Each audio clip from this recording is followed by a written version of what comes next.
Okay, welcome. I would like to call the meeting to order, the regular Board of Trustees meeting for June 2nd, 2026. Then I would invite you to join me in the pledge of allegiance to those serving our country. I pledge allegiance to the flag of the United States of America and to the republic for which it stands, one nation, under God, indivisible, with liberty and justice for all.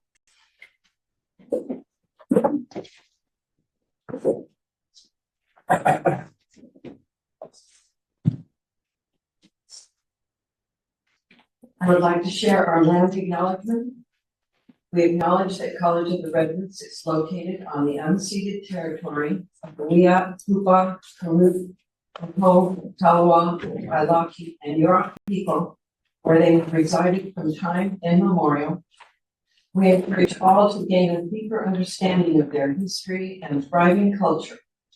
As an expression of our gratitude, we are genuinely committed to developing trusting, reciprocal, and long-lasting partnerships with the Wiyot people, as well as all of our neighboring tribes. That brings to public comments. Do we have any public comments? There are none. Thank you. That then brings us to board business, and the first item on our board business agenda is to swear in our new student trustee, Samantha Young. Yeah, Samantha.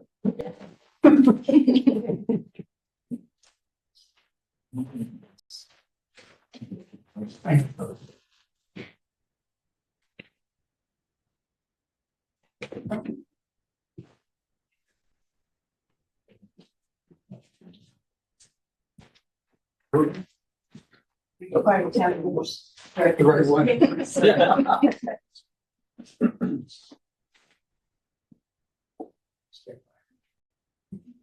Okay. And repeat after me.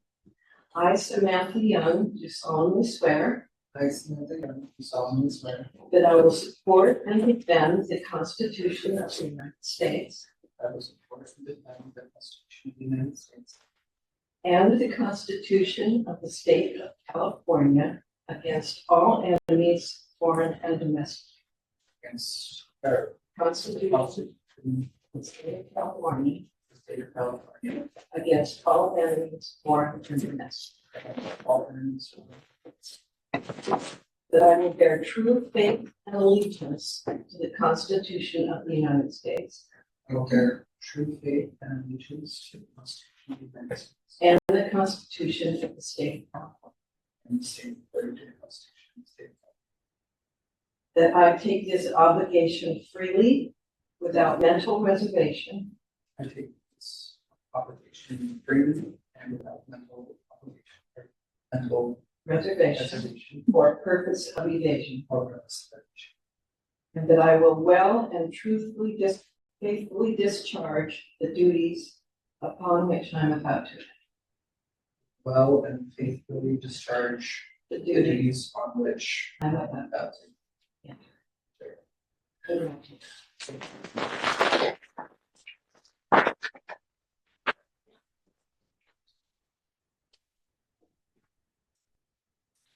Thank you.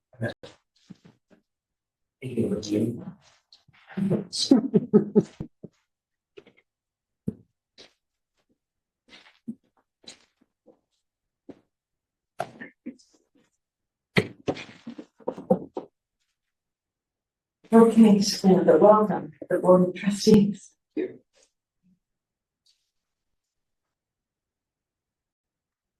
This brings us to member comments. Are there the trustees who have comments to make? Trustee Pedraza? Yes. I attended the Eureka graduation course, and as always, it's a highlight of the year. Trustee Matthews did a wonderful job. President Weimer. I also listened to the May 19th Government Relations webinar recording. which included updates on the current bills going through the process.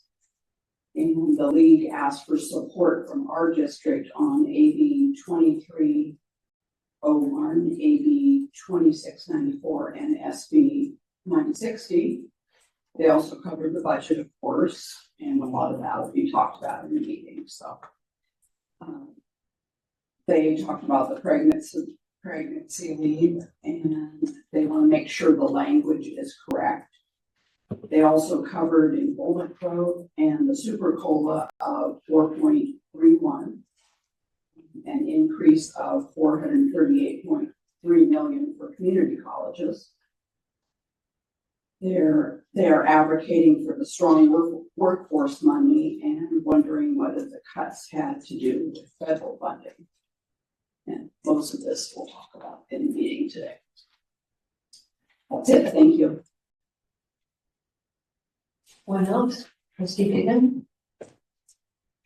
Thank you. On May 6th, I listened to the Chancellor's Office webinar, and they reviewed the new college application that they're kind of field testing right now. They're going to go from calling it CCC apply to CCC start. They're starting off with 11 districts this next year, which includes Chester Trinity School District. And they said it has 60% less questions, and it will include a statewide fraud integration aspect. So that's interesting. On May 14th, I attended the Plymouth Trinity graduation ceremony, and I want to thank both VPs for attending, along with our president and of the board and of the district. It was one of our largest groups, and it was, to me, the most exceptional ceremony yet in the last 18 that I've attended. On the 16th, I came down to the main campus for the graduation, and I'd like to extend my thanks to Johanna Hassler. For all of her coordination efforts. I just thought she just did a marvelous job directing on all the activities. I wanted to do a shout out to her. On May 19th, I listened to part of the Board of Governors meeting. They meet usually every other month. I found it interesting that in their land acknowledgement, they noted that our 116 campuses are located on the territories of 109 federally recognized tribes, and plus dozens of tribes that are seeking federal recognition.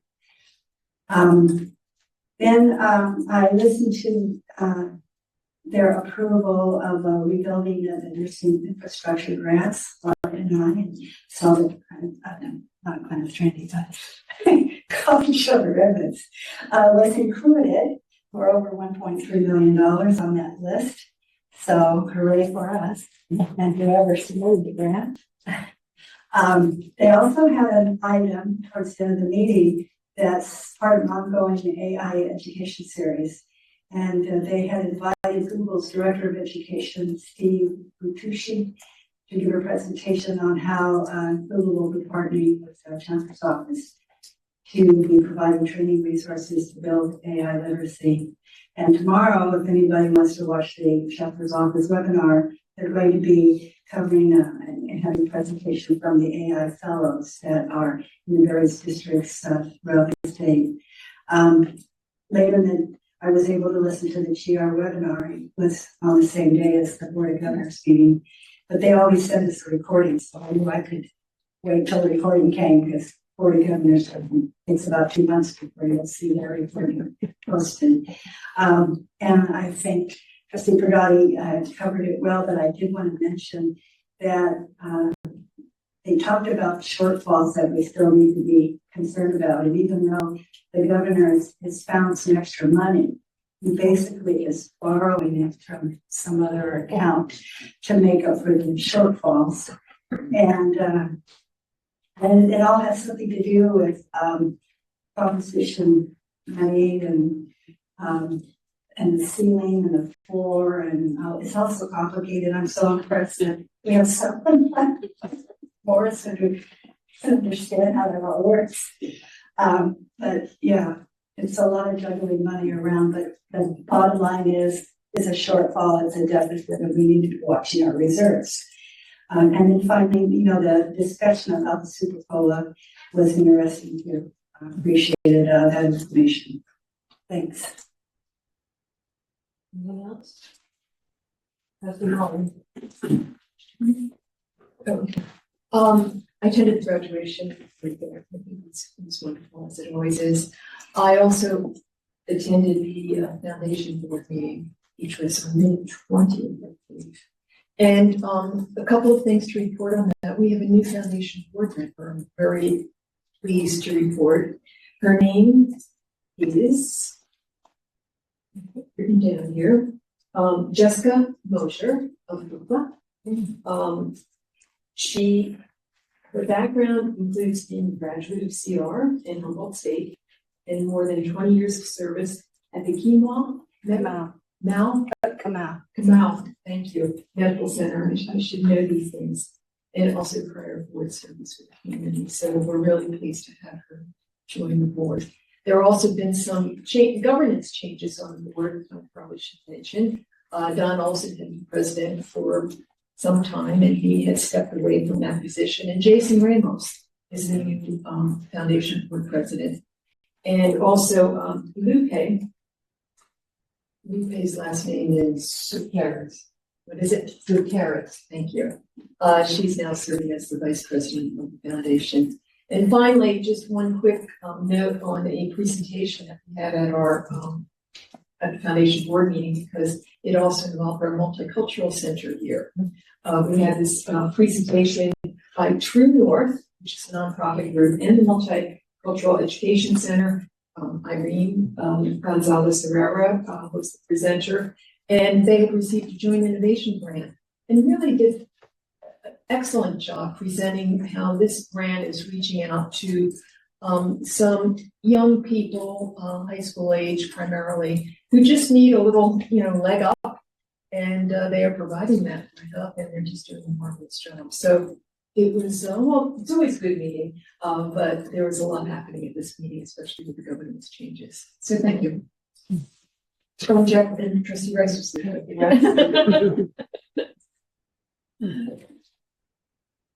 I'm just really glad that you summarized the foundation meeting because I didn't bring my notes with me. But I was there on that, and I had the opportunity to be at the Pelican Bay commencement and the Eureka campus commencement, both of which are always encouraging and enjoyable to be part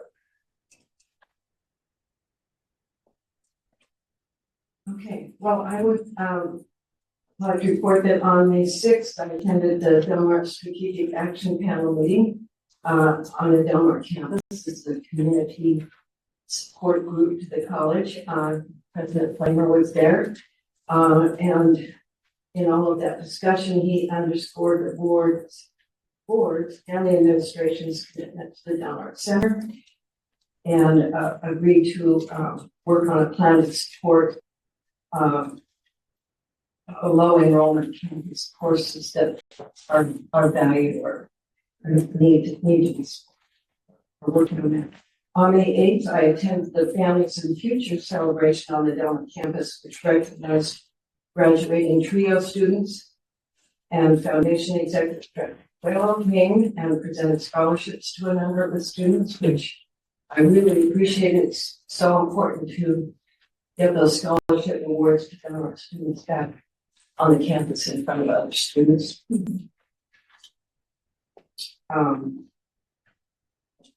Strategic Action Panel members Eric Weir, who's the city manager, Kevin Hartwick, a business owner, and Michael Lane, Centerco CEO, as well as our Dean Krista Lima, talked to the students about their own career and education and career paths.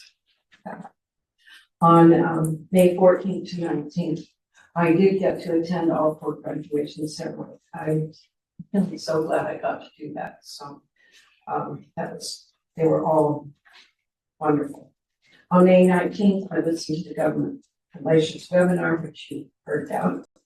I attended the agenda planning meeting with President Flamer and Vice President Dorr on the 26th.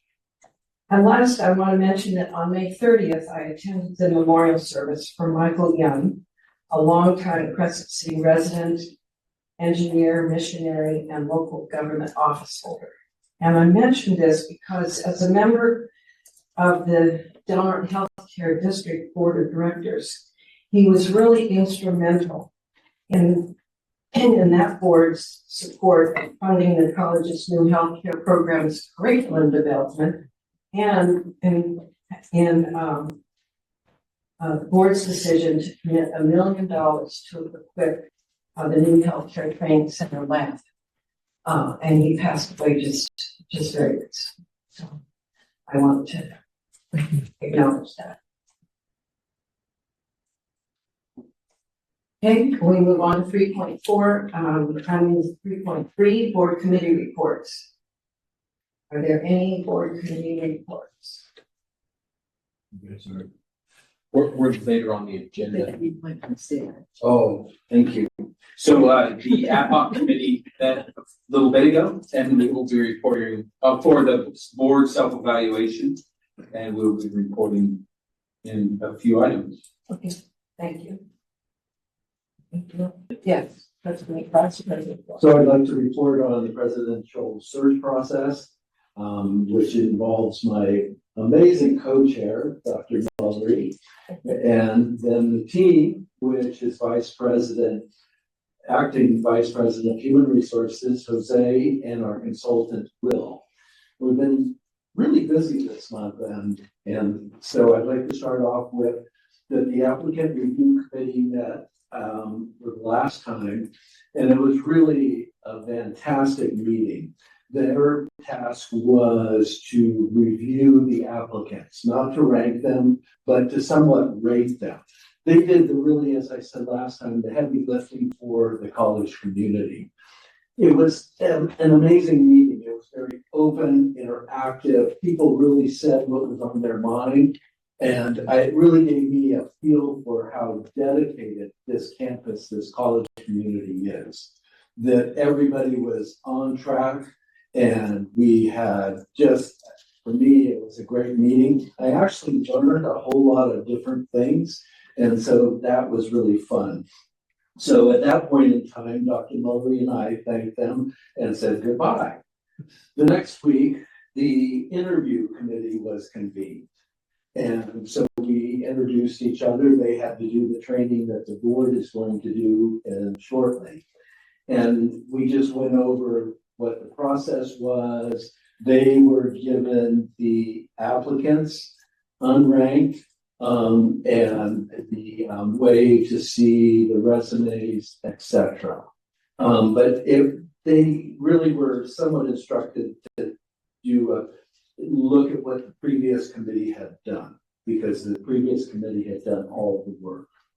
So then a week after that, that committee met again.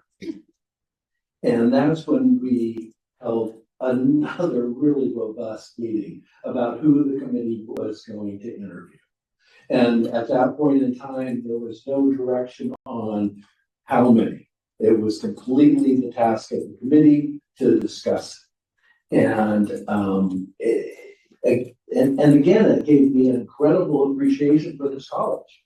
I mean, I've never been on a committee that impacted the respect among each of the members of the committee. Our student member on that committee is really, really great. She's actually learning Italian this summer, but she was forthright. She had a great perspective, and spoke up. She just didn't sit there.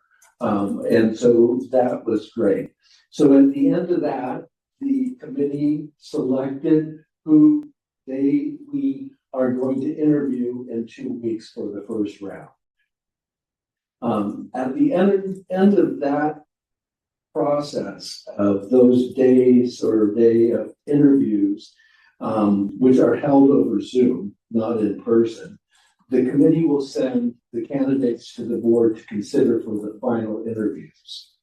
So at that particular point in time, the committees are done and it's now in the board's hands. It's our task. So I'd like to just go over how that is going to be, or what we're going to do.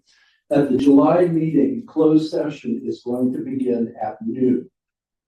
So make sure you remember at noon, and it's going to go to 1:30. The board meeting will start at 1:30. August. And so the board will be discussing different items, and we'll come to a conclusion. And we will then have another meeting in August that will, at our workshop, that will be closed session as well, to finalize a few other items. And then we go on to the interviews in September, which you all know the dates. And again, I don't mean to be evasive, but we don't know how many finalists will be interviewing. So that's why it's an open, somewhat open-ended calendar of the days from Tuesday till Saturday. Whatever the last day is, that meeting will be convened at 10 o'clock, and we will hear comment from the college community on who they recommend the board choose, I don't know. Their recommendation. Their recommendation for who to go with, and then the board will be complete in closed session and will make the final decision. Dr. Mullery? No, I think you summarized it very well, and I would just certainly also note that I, like you, have been really impressed with the involvement of both the applicant review committee and the interview committee. They've been forthright, they've been thoughtful, they've reviewed the materials carefully, and they've just really helped immensely move this process forward in a very methodical, careful way. And I want to say that there was nobody on any of those committees that did not do their homework. Everybody came completely fully prepared, and it's a lot of work, especially the applicant review committee. I can't stress that they all took the time and the energy to do that. And we're actually right on schedule. Our timeline as it was developed, we're there. So. And we thank the board for completing the Yes. training. Yes. So all board members did a first training, a Keenan training, and will be trained again. We're going to be trained again. Yeah, I don't know what Colleen and I are going to do during the training because we've already done it twice. So, Keep us confident. so are there any questions? Thank you both again very much for your dedication. That brings us to 3.4, a status of Board of Trustees requests. That short list is in your packet. Are there any comments or questions? We move to 3.5. Refrain for members of the public to comment on the initial proposal from the College School Employees Association, CSEA, College of the Redwoods, Chapter 509, to the district, initially sunshine on April 7th, 2026 at the board meeting. Do we have any public comments? We do not. You? 3.6. Opportunity for members of the public to comment on the initial proposal from the Redwoods Community College District to the California School Employees Association, CSEA, College of the Redwoods, Chapter 509, initially sunshined on May 5th, 2026 at the board meeting. Are there any public comments? There are not. Thank you. We move to 3.7 to approve the GAN appropriations limit for 2026-27. This is, as we know, a legislative requirement. We have resolution 840 2026-27, 7 GAN limit, accompanied by the worksheet for that process. This is an action item. I need a motion. I so move. Second. It's been moved and seconded that we approve the GAN appropriations limit. Any comments, questions? All those in favor? Aye. Opposed? Thank you. Motion carries. Next, we have two additional resolutions. We have resolution 841, ordering an election for Board of Trustees in Humboldt County, and resolution 842, ordering an election in Del Norte County. And this is an action item. I can take a motion to approve both of these. I so move. I second it. Okay, it's been moved and second to approve both resolution 841 and 842. Any comments or questions? All those in favor say aye. Aye. Opposed? Motion carries. Thank you. Next, we come to the aforementioned item. Discuss the board self-evaluation results. The chair of this committee is Trustee Rice, and I want to thank both him and Trustee Biggin and Trustee Laurie for working on the committee and bringing us the survey and then the discussion today. Trustee Rice. Thank you very much, and thank you, President Matthews, for putting the confidence in me to chair the ad hoc committee on the board self-evaluation. I enjoyed it. Of course, my fellow trustees on the committee were quite helpful in keeping me lined out. So we just had our meeting before this at noon, and our thought in approaching this would be just to focus on the questions where there seemed to be varied perspectives or there were some substantial comments or suggestions. So that's our approach. Obviously, if there are other comments on questions that we don't touch on, certainly we'll provide time for that as well. But that seemed to be the most efficient way to deal with it in this case. One thing to note is that we did recognize that sometimes it'll help, the discussion will help because there's some compound questions. And so when there's maybe neither agree or disagree or like both parts or one. So that's something to bear in mind. Overall, the committee's perspective, it was a very good survey, a positive survey, I should say. There was one disagree, and there were 4 neither agree nor disagrees, and those will be where we were going to focus the questions, unless any board member or trustee wants to approach it differently. Does that work? All right, so we'll start with question 2. This, if you can look to that one, this one had a neither agree nor disagree and one disagree, as well as a few comments. And it seemed here that there was just recognition that there's changes in the workforce and with AI that we've talked about. And so it feels like there's space to reconsider and how we're approaching that. I don't know if there's anybody want to expand on this. I know, or from our committee, if I understand it correctly, we'll have an opportunity in August to kind of delve into the details a little more, but it would be helpful perhaps to expand on this here.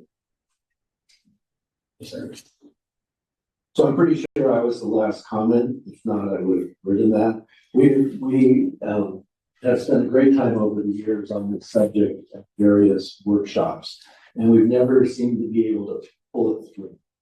We come up with some ideas, but they don't go anywhere for whatever reason. So I definitely like the idea of us discussing this at the workshop in August. Thank you. Well, I have 2 comments. One is regarding that specifically because I think we mentioned this in the past, but there was a time when we had a presentation from a local labor market researcher expert whose name I'm not going to recall.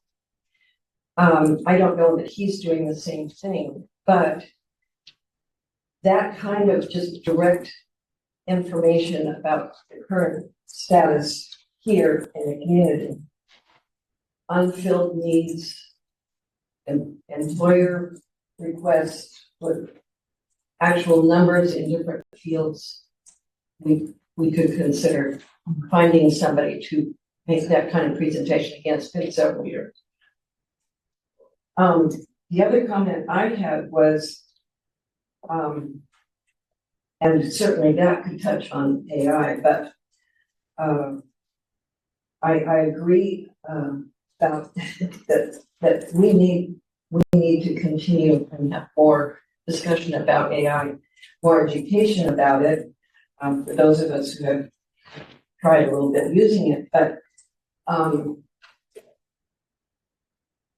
not only I think for what's happening out there and in the future, but I'm only very minimally familiar with how CR is actually using AI right now, both in our administrative circles, in instruction, in all of our offices.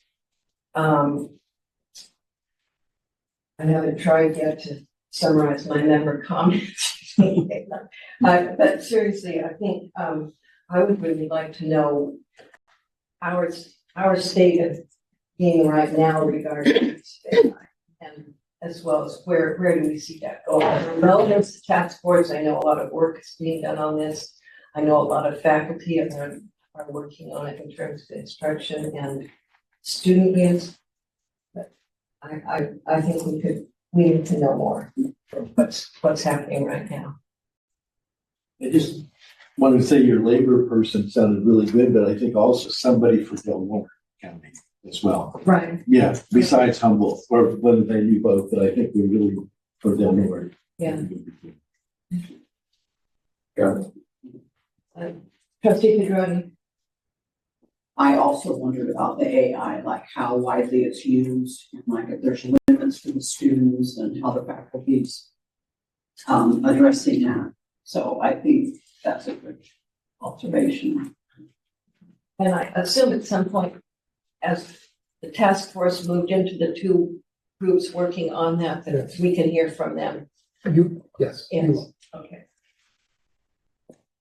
And everything AI related is like outdated next week anyway, so. No, thank you. Is that good on question 2? Trustee Johnson.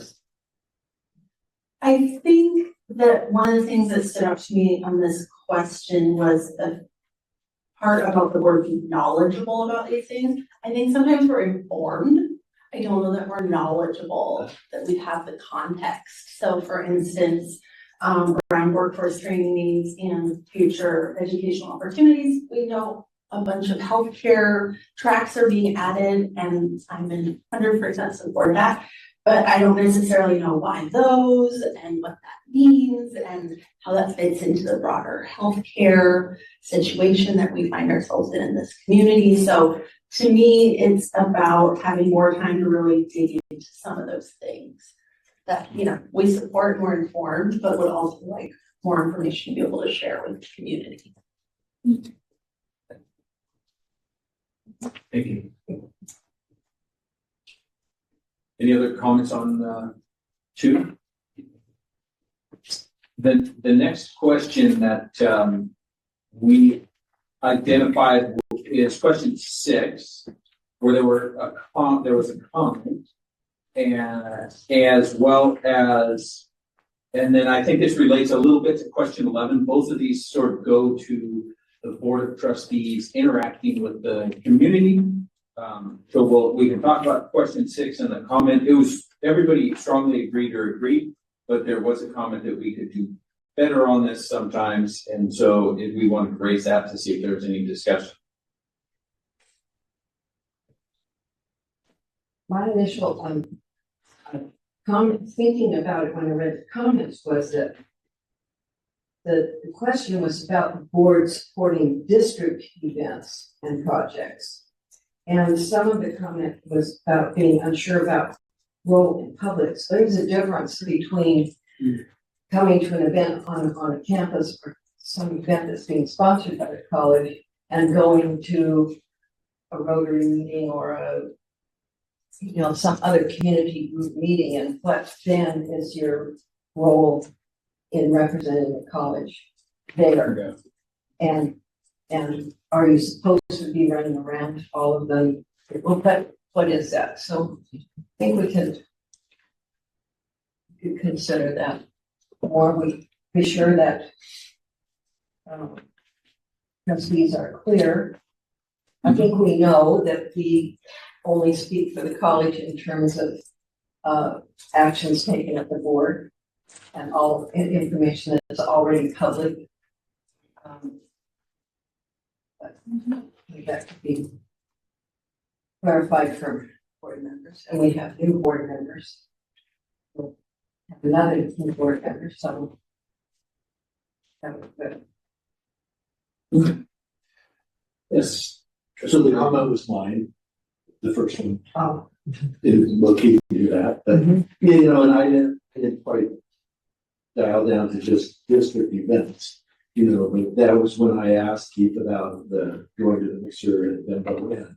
And it was really good because he said, wear your name tag, and a lot of interaction with Rotary and people, you know, just asking about what was going on, nothing specific and nobody complaining, but that was sort of a new role because after show cause, we were not talking to anybody, you know, I mean, and so I think there's somewhat of a growth out. And so that's what I'm still not quite sure about. I know we're all going to go to the sports auction and interact with everybody, but what is our actual rollout if we go, especially with that, perhaps accompanying a new president to a mixer or, you know, different events? It would be nice to have a board discussion so we know a little bit more, perhaps what is up, maybe not, but if there is an updated protocol, that was my thought. I think this might be where it rolls in, if you don't mind turning to question 11 Yeah. as well, where board members represent the interests of the entire community and advocate for the districts and the community. There was a neither agree or no disagree here, but I think this falls into that. They do overlap a little bit the way they were worded, so it might be, yeah. Any other comments on either 6, that aspect of 6, or 11? Trustee. Yeah, it's like 2 different questions, I'm thinking, like 6, and so, like what you said, you know, one part of it.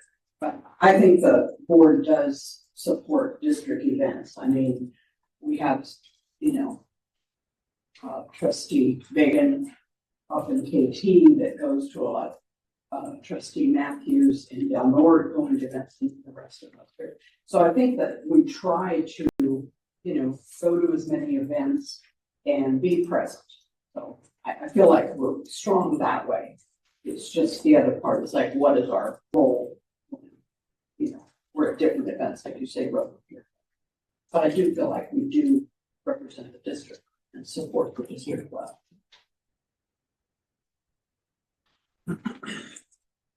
I was just going to remind us all that we do have a policy that speaks to this. And I think it's, and just in terms of the trustee's role, sorry, ethics policies, there are 2 policies that actually touch on this.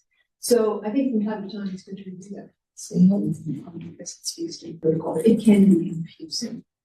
I do believe that when we go to events, let's say the chamber mixer, that it's appropriate protocol is specified in policy that we inform the president, rather than just being there and telling you after the fact. Just almost a courtesy thing that we inform the president, hey, by the way, it's not like you're asking permission, but you're keeping the president informed that you will be attending this chamber mixer.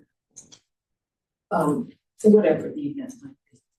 So, but again, I just wanted to know that we do have some policies that address these issues, and they're important issues, and it's always good to review them. So I did ask Dr. Fenner ahead of time. Yeah. And then afterwards, I did tell him, I forgot that there were different things that did come up. But just, I said, well, this was really interesting. This was really interesting. And so here's sort of the second step that I never took or asked Dr. Flamer was that President Rotary was there. And they asked about the presidential search and would you come talk to us about it? You know, and so I didn't even go down that road. So, because that's really not our role, you know, and so that was sort of the end of that segment. But I think it's something we should discuss. So the consensus seems to be just continuing to flesh out the understanding our role consistent with our policy about in the community. Okay. Anything else on question 6 or 11? I was just going to suggest that along around, maybe not in December, but maybe January, that the review of that policy or two that Trustee Muller is referring to could be on the agenda for the board to review. And that would be a time when you will have new board members and a new president. Be really a good discussion. I agree. Very good. Thank you. Question 9. We highlighted question 9 because there was agreement on the numerical or the answers, but we did have 2 comments that sort of offered different perspectives. One felt that we're doing really good at the appropriate delegation, and one felt that it was perhaps not enough review, or it felt like a rubber stamp. So we just were highlighting that one to see about that tension or difference in perspective. You're going to have differences in perspective in the board. So any trustees have comments on that one? Trustee Dawkins. I think it goes back to what we were talking about with just being knowledgeable of the work of the college and being able to speak to it. And some of that is in having discussions ourselves, we wrap our heads around the work itself. So I think that's a piece of this. I think also as we think about bringing on a new president and what that looks like to delegate authority, it feels like that's something we need to be more careful about and understand our role more thoroughly. I would like to comment that, first of all, that any trustee should take time at any board meeting to ask any question. There shouldn't really be a feeling that we don't have time to discuss. So when you have questions, there are informational questions in that. We have had the practice of asking President Flamer ahead of time, so he has the information, and then we can ask the question we need to get the information.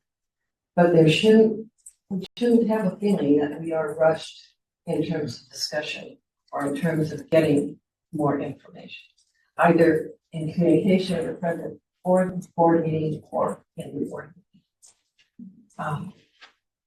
Also,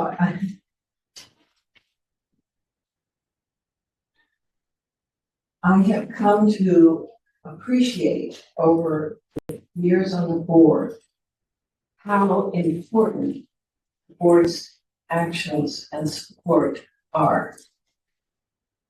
And on the surface, it might look like we come in, we vote, and we're done, and that our rubber stamping it. I have come to realize how much it is absolutely not that.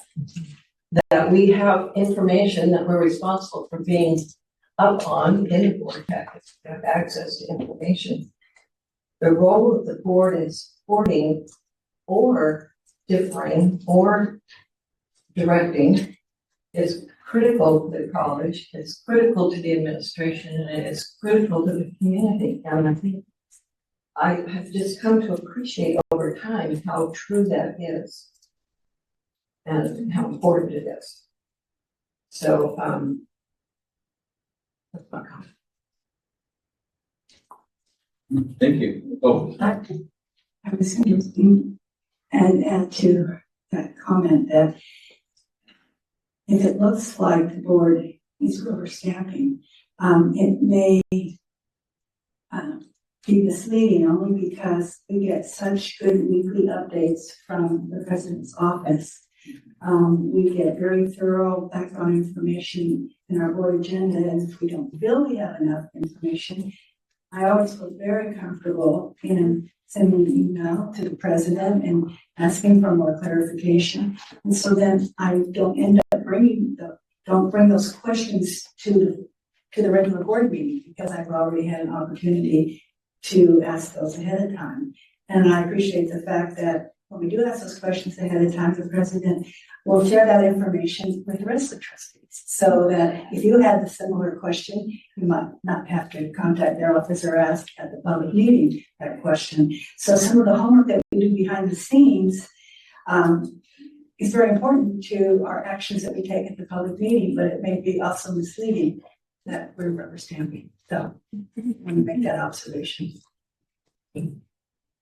Yes, Trustee Dorn. As I was listening to Trustee Diggin, what hit in my mind of most interest, probably because I've lived with search, is what the new president may be completely different. Is that new president may not, what's the word? Not protocol, interact, or it may not be doing it the way Dr. Flamer does it so amazingly well. That president's going to have their own agenda, their own personality, their own way of conducting interaction with the trustees, as some of us know from previous presidents. So I just food for thought. It really got me thinking. So thank you. But it'll be up to the board to try to train the new president so that we want to ask questions and this is what we want them to do. So I think it's important that, we keep on that. If the new president is not doing what we think or answering questions, then we need to be, proactive and be doing that. It's okay. The word train bothered me. Yeah. that word stuck in my, and I think what you're talking about is going to be the quarterly evaluation. That first quarter, the eval of, well, no, we don't, however we create that evaluation form, communication, and that's where I think we would say, we're getting wings. We would say, well, no, we want more communication. You can also do it individually. Right. Oh, yeah. No, definitely. Asking questions. That's not, yeah, no, definitely. Yeah. It's been a helpful discussion. I think it does clarify as we were going that it's not a culture of rubber stamping. It's that we operate efficiently. We still are asking the questions. We just have a very good developed system in place now where we will maintain our role and it'll change over time. So good. Anything else on 9? We will go to question 10. This just had a neither agree or disagree. The committee didn't identify anything. If there's any comments or anybody want to eliminate it. Question 11 we dealt with, or did I go too fast on question 10? Pretty good. Question 12 is there's another one where there's a neither agree nor disagree. The comment doesn't appear to be related to that, so we didn't. The committee didn't have anything relevant to that, but you want to comment that? Sorry. If not, we'll get into meat of the discussion, although it feels like it's been fairly meaty so far. Question 17, 18, 19, 20. Question 17 are the comments about the board's greatest strengths.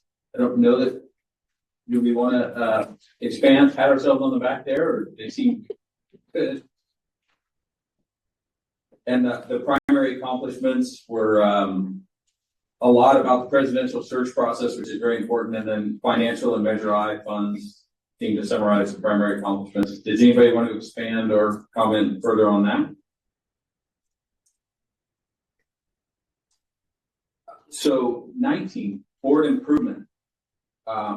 we'll go through them comment by comment, although I will group a few of them seem to be connected with engaging with our community, which came up earlier, so we'll deal with those at the same time. So one area which we could improve was attending college events, and then more time for discussion and discourse at the meetings, which had come up. That's kind of two different pieces, but anybody, what are our thoughts there, or have we hashed that out?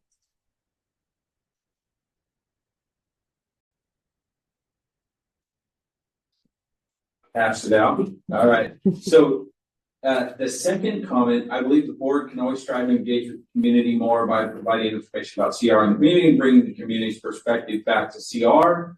And then if you skip one, outreach to the community, and working with a new president. And then the last comment, also continuing to advocate for our students in district programs within our various communities. We do have this community involvement question that I think we discussed, and we can flesh that out, but that's clearly an area that seemed to be some comments relative to improving.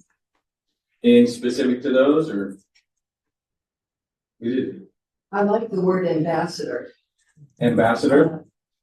In terms of engagement with the community, because I think attending College Railways Del Norte belongs to the Chamber of Commerce. I go to as many of those, but they're very frequent.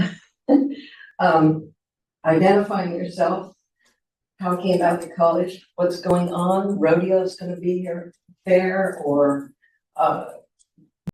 yes, major I passed and we're building its building, whatever's going on that you can support in the community. And one of the things I think is in our policy, but also in terms of bringing information back to the college, when you hear comments, concerns, questions, you come back to the president of the college and share those comments, questions. That's the appropriate, way to bring that feedback back. And I think the only other thing is not to answer for people how the college is going to handle something outside of communication with the president and meeting of the board. Thank you.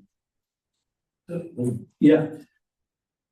So looking at the first one, attendance at college events, there's not a list, a list of college events. I mean, so you can't really look ahead. I mean, we know the big item in August, of course, it's sports auction followed by the rodeo. But there are a lot of other events that we don't know about. So I don't know if there's not a list or. Well, on our board calendar, there are lists in the sense of the police academies, the science night and plant sales. I think we could maybe add to that list, but that's what is my go-to when I'm thinking about marking my calendar, but things that are happening. The student trustee. Good reminder. Yes. Yes, as far as events going on campus, I believe that ASCR is going to plan out our events earlier in the year. So if you wanted to attend some of those, I know we've had a lot of really successful bake sales and events that the different clubs have put on, as well as big impactful events, week-long events like our fall week and spring week, which is very popular with the public. I don't know if you have access to those. If so, once we get going into the year, I can make a report on the events we have planned for next year. Perfect. Thank you. It seems like maybe at some point in the meeting, if somebody could say, well, here are the events next month, or I don't know, Dr. Flavor, is that labor intensive? No, it's not. But that would be. Labor intensive to attend them. But no, but I mean, it would just be like plant sale item or other items. It would be just a little negative. You got emails. Yeah. Well, I always look for the emails. Yeah. The third category questions is the third comment. Each board member brings their own unique strengths to the board. Members should at all times respect each other's strengths. I don't know if that was a similar to improve or just an acknowledgement of how we act, but any additional comments on that?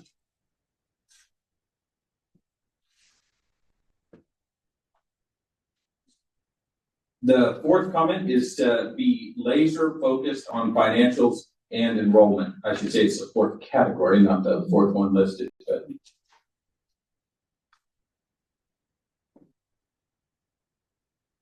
Nothing to expand on there. Good. And then AI comes up in a couple of the comments as well. So make note of that. I think that was pretty well hashed out. And then the last thing is to be fully informed is the second to the last comment. Continue to serve professionally, be fully informed regarding board business, and to support the college and students in our community. It's kind of a general trustee role improvement recommendation. Anything to expand there? Then turning to 20, this is about supporting the new president superintendent, which I know we'll delve into in more detail in future board meetings. I don't know how much we want to go or discuss it here, but there's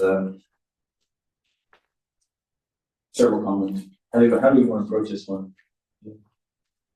This will be part of the August closed session. Okay. Very good. Anything else to add? There's a privilege, and people appreciate the cohesiveness of the board. Have we gone through it thoroughly enough? Or too thoroughly? Good job. Good job there. Thank you very much, Steps.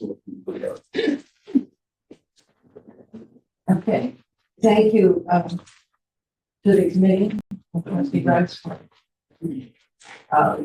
that work and for the discussion of the board on which we're privileged to serve.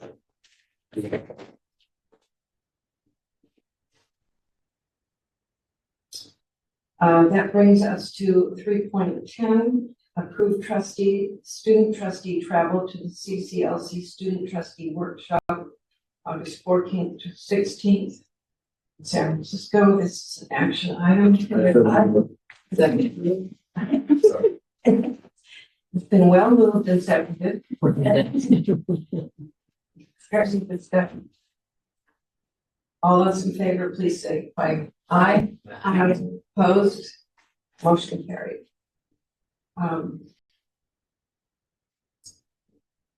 I hope, students, again, that you have some information about this, or we will get you information about this. And hope that you will be able to attend if you can. That's my plan. Right, we'll get you the information right away. This brings us to 3.11, our equal employment opportunity training for board members. And our HR director, Jose Sarkis, welcome. Thank you.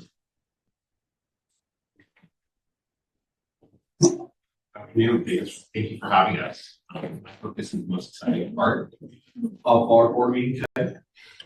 So I have the pleasure to have Elizabeth O'Shea here with us today. She is another individual who's also helping support the presidential search.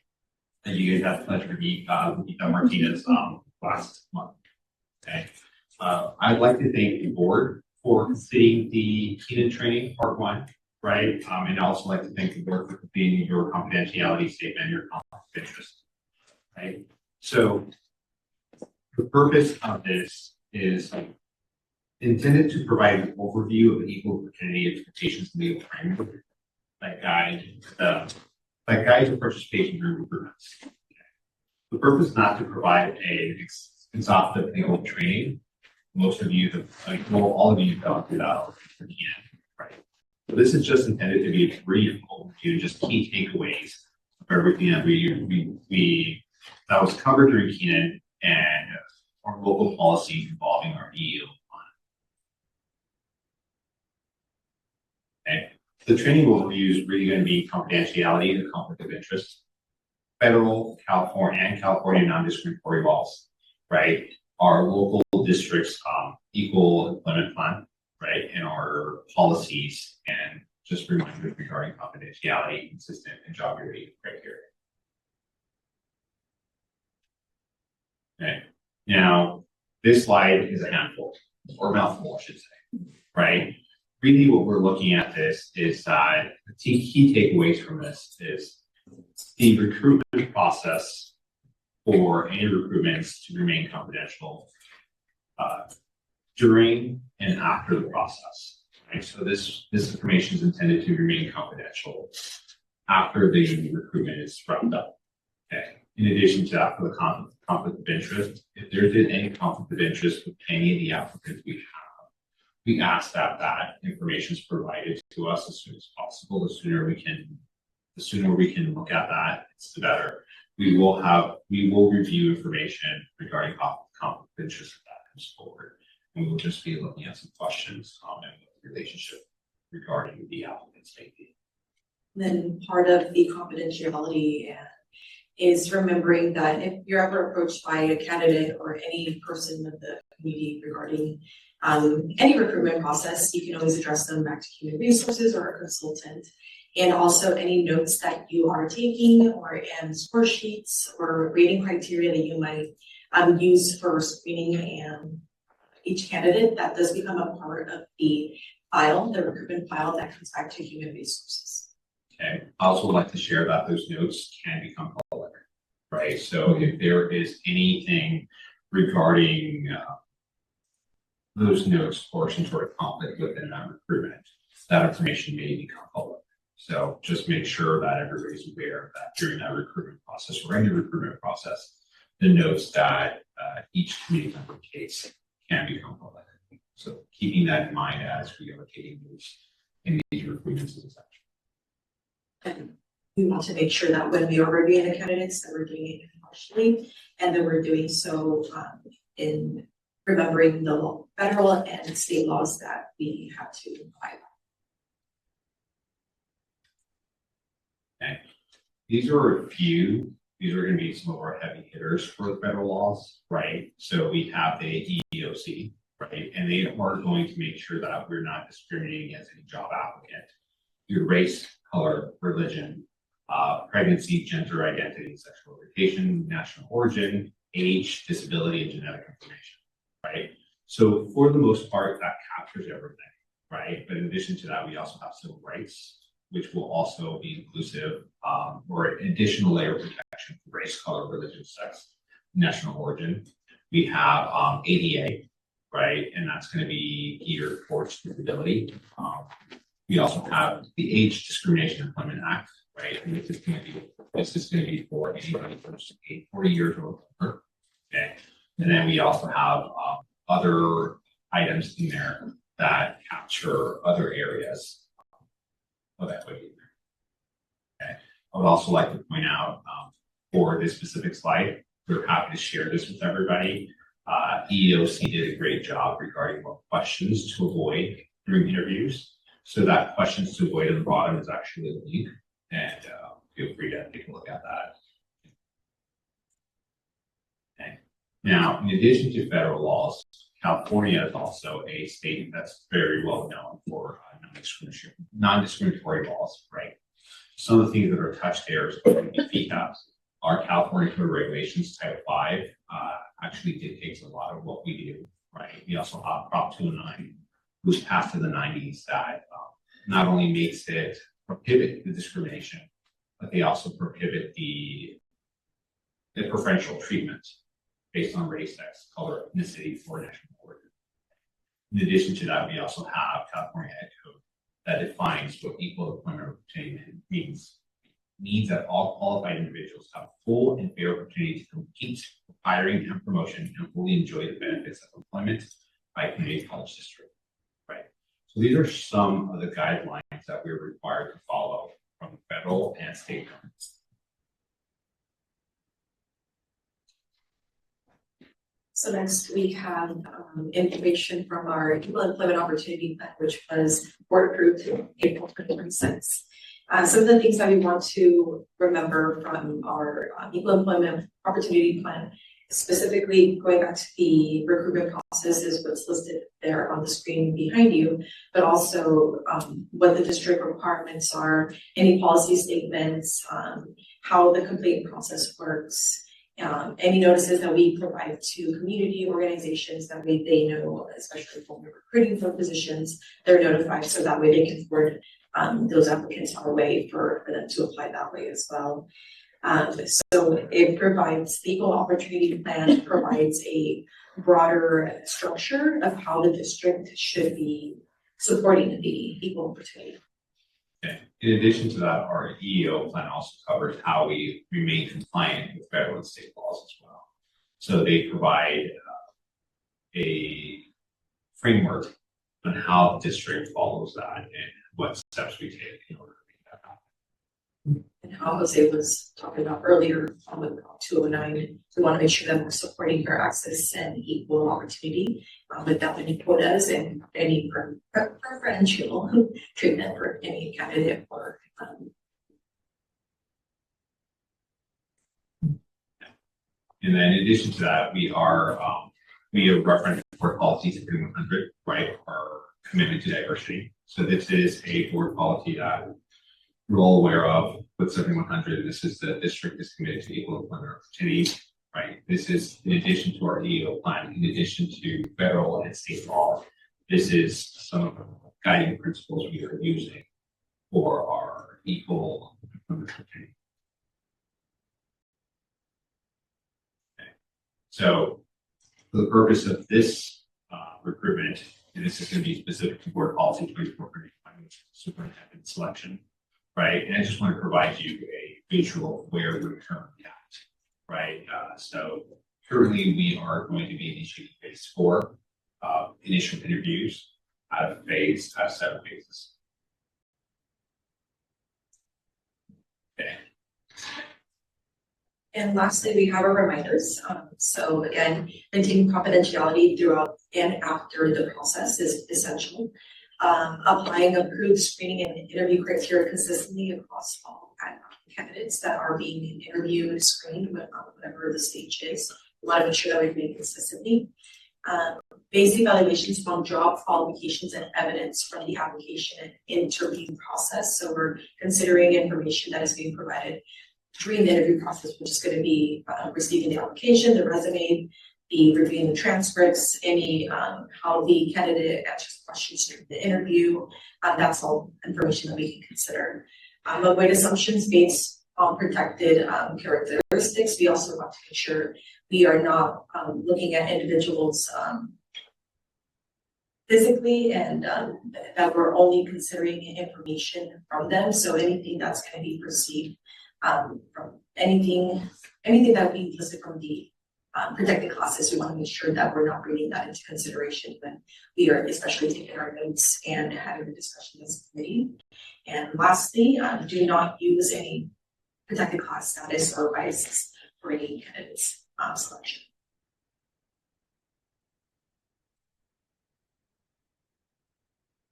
So the goal of the training is to support a search process that is fair, consistent, confidential, aligned with federal, California law, Title V, and district EEO plans. So we'll open this up for questions if you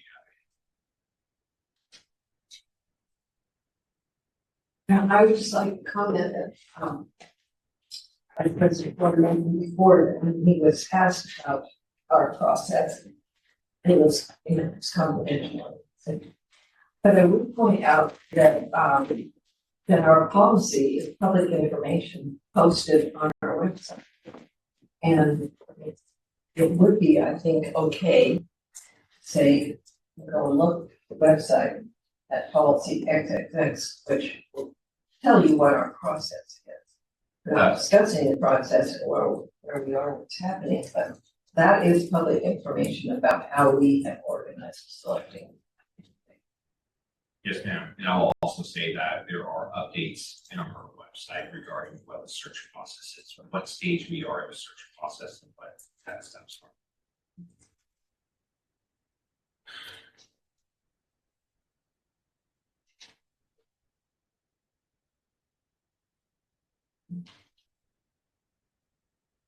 Worth emphasizing that all remains confidential after. That's it.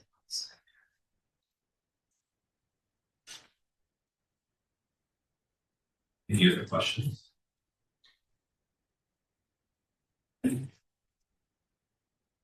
I want to reiterate what President Matthews said about confidentiality in each committee. The first committee that was complete at the end of it were given these strict guidelines, and all the information was removed from the internet afterwards, and everybody's notes were taken. So that's pretty much, I believe, what will happen with us That's in September.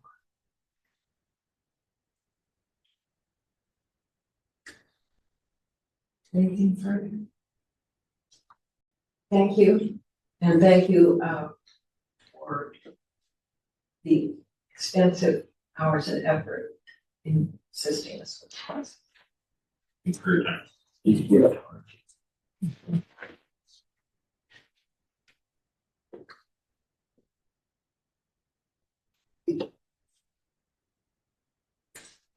Okay, thank you.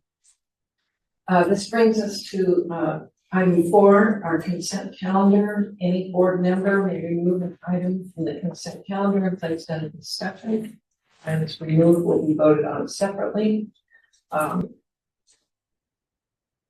So we have items 4.1 to 4.5 on the consent calendar. Is there any trustee who would like to remove an item? Trustee John. 4.3. There any others? Okay, then I will accept a motion to approve items 4.1, 4.2, 4.4, and 4.5. I so move. I'll second. Moved and seconded. All those in favor? Aye. Opposed? Thank you. Item 4.3. My question was about the party place, the $37,000 for the chairs for the sports auction. I assume that's what it was for. With the new gym, is there a way to buy chairs and avoid that? That just seemed to really hit me. How many tickets had to be sold to pay the $37,000 for the chairs? We are talking about that. Okay, yeah, that just seemed like a logical thing. I move for approval. Second. And moved and seconded. All those in favor? Aye. Opposed? Motion carries. Thank you. This brings us to item 5.1. It's an action item. Approve the amended President Superintendent employment contract. I so move. I'll second. Okay. Thank you. Are there any questions or comments? Do you have any further comment besides the information in the packet, President Plano? I do want to speak specifically about the super COLA of 4.31. And I'm hoping that we are able to reach agreement on this, or the governor will sign a budget based on that. But I do want to point out that I'm simply asking for the remainder of my contract, 2.87, which is the constitutional COLA. And I would like to bring back or have the college keep the 1.44 to be able to fund all the employees or some of the employees that will fall under AB 65.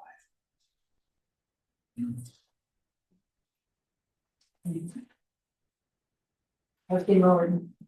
I'm just gonna make a comment because of the earlier discussion we had regarding rubber stamping. Because this is rubber stamping, because this is a big item. And I just think it's important to remind all of us and those who may be observing that this was thoroughly discussed in closed session as a personnel item last month. So, of course, we would bring a contract to a public meeting in the session. But I just want to underscore that it was thoroughly discussed in closed session during the meeting. Thank you. Yeah, well, thank you. Okay, thank you very much for that. I also want to point out that I made a commitment to the institution and to the board that any contract of mine will come to open session for conversation. Because I don't want anything hidden from all of my colleagues. Right. About what is going on with my contract. Excuse me, any further comment or questions? All those in favor of approving the amended contract, please say aye. Aye. Opposed? Thank you. That brings us to 5.2, approve the 2026-27 tentative budget and review multi-year forecast. This is an action item. I have a motion. I so moved. I second. Okay, it's been moved and seconded. President Flamer, Vice President Morrison. Thank you. This allows us to spend money as of July 1st, and this budget is just based on the governor's May revised and what we assume is going to happen. Now, what will happen after July 1st or July 15th or August, we will bring back the final budget that will be based on the final budget passed by the state. Trustee Mullery. I just want to thank all those who were involved with these projections, because I think that's the first time we've seen it. Projections out, was it 5 years by location? I found that really informative and important information, and I'm sure it took a little bit of time to pull all that together. So thank you, Julian, and Institutional Research for making that happen. Thank you. Trustee Dronkers. I have some questions that are probably newbie questions. That's all right. All right. To be asked. So the first one is at the very start of the budget, under the tentative budget assumptions. It says that there are certain transfers planned, and I wondered why the OPEB was so much less this time than for the 25-26 fiscal year. That is a great question. And so just for some context, in prior years, we have done an OPEB or other post-employment benefits transfer out. It's been 700,000 for years. And then recently we did 650,000 proposed for the 26-27 year. We dropped it down to 400,000. And that's for two reasons. One is that we built up a healthy reserve in the OPEB fund. It's about $3 million approximately, whereas expenditures are about 650 to 700,000 per year. So that's one reason. The other reason is that we are trying to have a budget where we hold our reserves steady. So in order to make that happen, that was one of the strategies that we utilized. Thank you. Okay, a couple more questions. One is, I'm still trying to wrap my head around how we count students. And we've seen it within this very long document that I combed through. We have FTEs, and we have unduplicated headcount, and those numbers are very different. And I wonder if I could get an explanation of that so that I can continue wrapping. I just said at the very high level, our revenue is based off of our FTES, not our unduplicated headcount. So that's a very high level. But what is the difference between those? What's being represented by FTEs versus unduplicated? So unduplicated headcounts is actual counts of students, whether they're full-time or part-time. Whereas the full-time or the FTES is actual taking a calculation and taking all the enrollments of the students and figuring out what does that actually represent as full-time students, so full-time enrolled students. Gotcha. So if I may, the unduplicated headcount is butts and seats. Mm-hmm. It's strictly ADA. Mm-hmm. And that could be lots of part-time students. Yes. Hence Yes. the difference between the equivalent number in FTEs. Yes. Got it. Thank you. I have one more question, but I have to look at my notes a little more to remember what it is. So if other people have questions, I'll pause.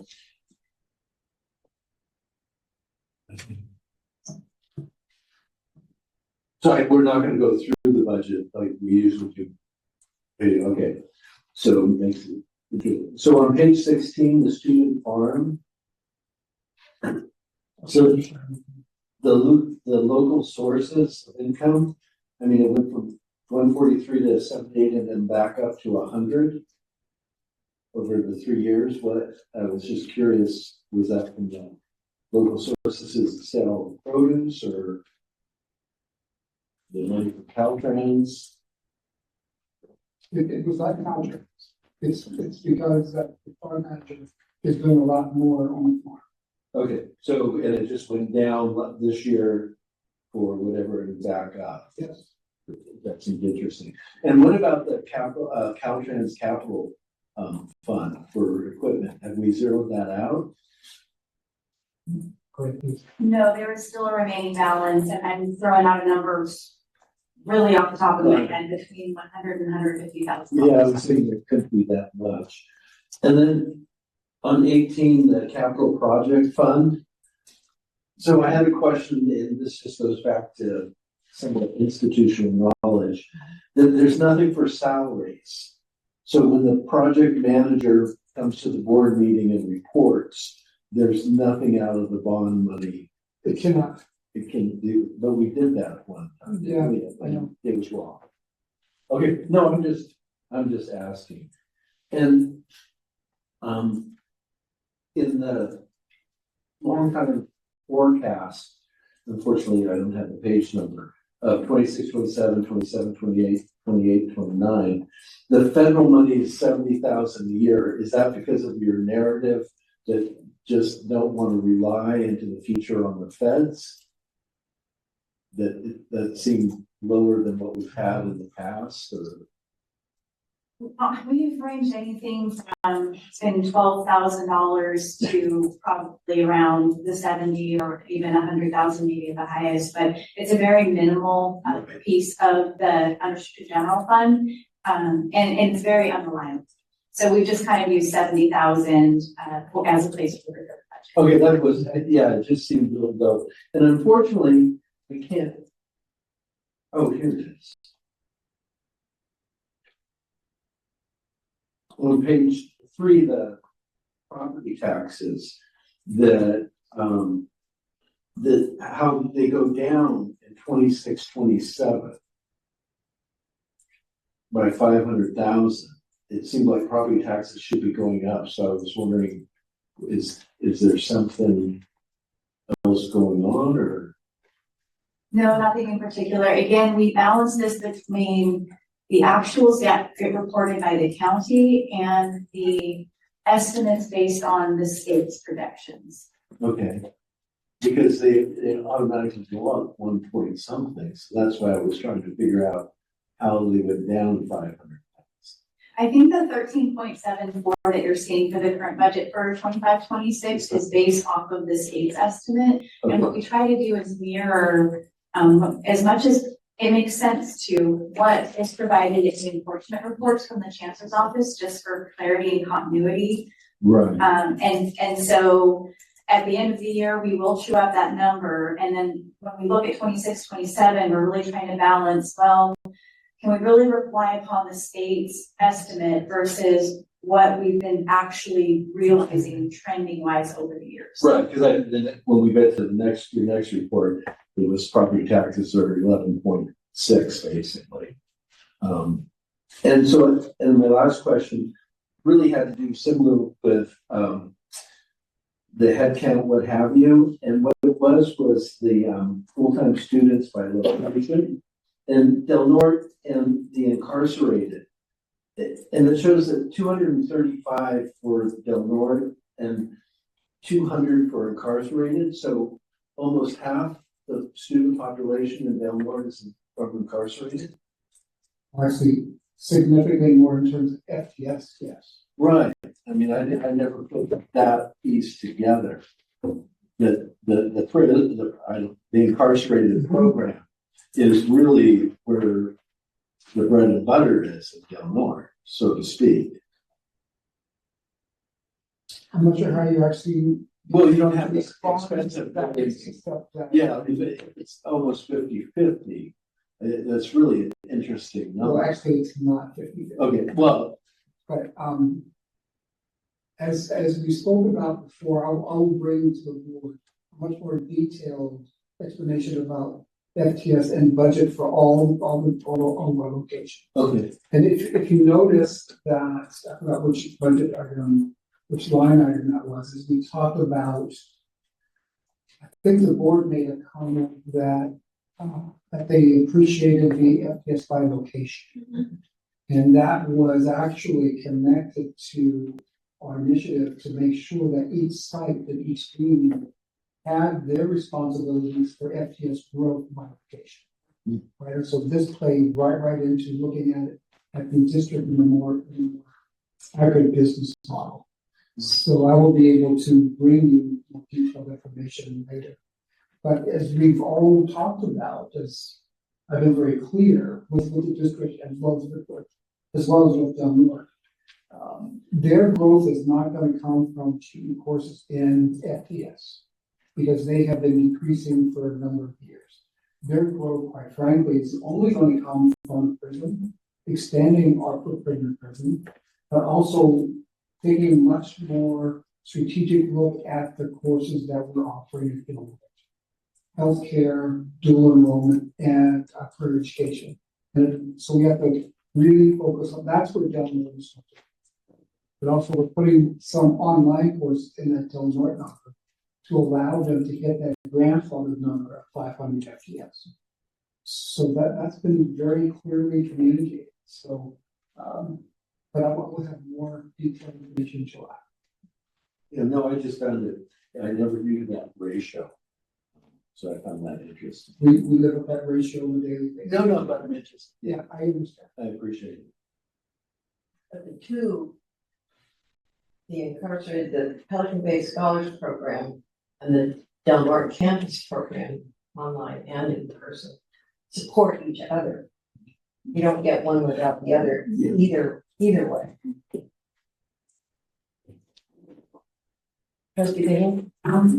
I did get a chance to watch the graduation ceremony that was on YouTube from Del Norte, and I noticed there were a number, besides the health field in early childhood education, going to be a big, ECE draw, and then increasing the dual enrollment, which will help the Del Norte campus. And one last comment for me is that I know that the trustees have a lot of questions on this soon budget, but we will be able to chew out those numbers when the final budget comes in. Trustee Bain? I had a question about the budget forecast. I don't know if you want to pull that up or not on the screen. As we go down to the various categories, capital outlay stays 100,000 throughout all 3 years, and other outgo is 20,000 all 3 years. I'm wondering, is some of that capital outlay needs of the district going to be covered by the Measure I monies? And so that's why it doesn't show an increase over time. So that's actually a very good thing to point out, and I'd be happy to clarify. So the capital outlay that is included in the forecast and in the budget, this is just the unrestricted general fund. And what that's really capturing is specific object codes that fall into what's considered capital outlay. That could be anything from library materials to a vehicle. That's kind of what falls into there. So when it comes to the bond funds, the state dollars that we get for the PE and the field house buildings, those are accounted for in the capital outlay fund. So all of that money is completely in a separate fund. So we don't do the forecast on all of the funds, just the unrestricted general fund. You can see the budget for 26-27 in the tentative budget document. If you scroll out to, I know if you looked at it previously, I can't remember what page it is, but it's a completely separate fund accounted for outside of the unrestricted general. Thank you for clarifying that this is just the general fund money. And I know we have a lot of other supplemental funds. Just in relation to my question for capital or for other outgo is a category dear to my heart, professional growth and development. And, 50, what is it, the 5700 code series or whatever. I just want to make sure that we continue to support professional growth opportunities for all staffing levels in the district. I'm, I want to see that those are expenses I'm sure will grow over time, and I just want to make sure that you don't freeze it at a certain. We are not. And some of that does get accounted for in other operating as it will be, it could be considered a contract service, which would fall under the other operating. But also, we also get some other, monies like TEO monies from the state, as well as some other grants that also provide the money for us. Thank you. I would just remind us in terms of some of those numbers that hold steady. Not to, if I'm not correct, you can tell me, but the district has been conservative, not unrealistically, but conservative in approaching budgeting. So a line item that might hold steady in a projection without the September information, that's a conservative number in that sense. Okay. Trustee Drunkers? My other question was answered, by trustee Gordon's question. Which was what? Are there any other questions?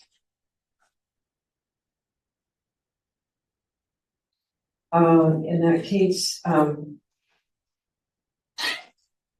we have a motion to approve the 2026-27 tentative budget and review multi-year forecast. All those in favor, please say aye. Aye. Opposed? Motion carries. Thank you. And thank you, Vice President Morrison, for the work on this and all those others. Key persons. That brings us still in our financial life to approving the monthly financial status report. Again, this is an action item. I'd like a motion to approve the monthly financial status report. Move to approve. Second. It's been moved and seconded. President Thanger or Vice President Morrison? I don't have anything else to add to the backward. Okay. I do not have anything to add either, but I'd be happy to answer any questions.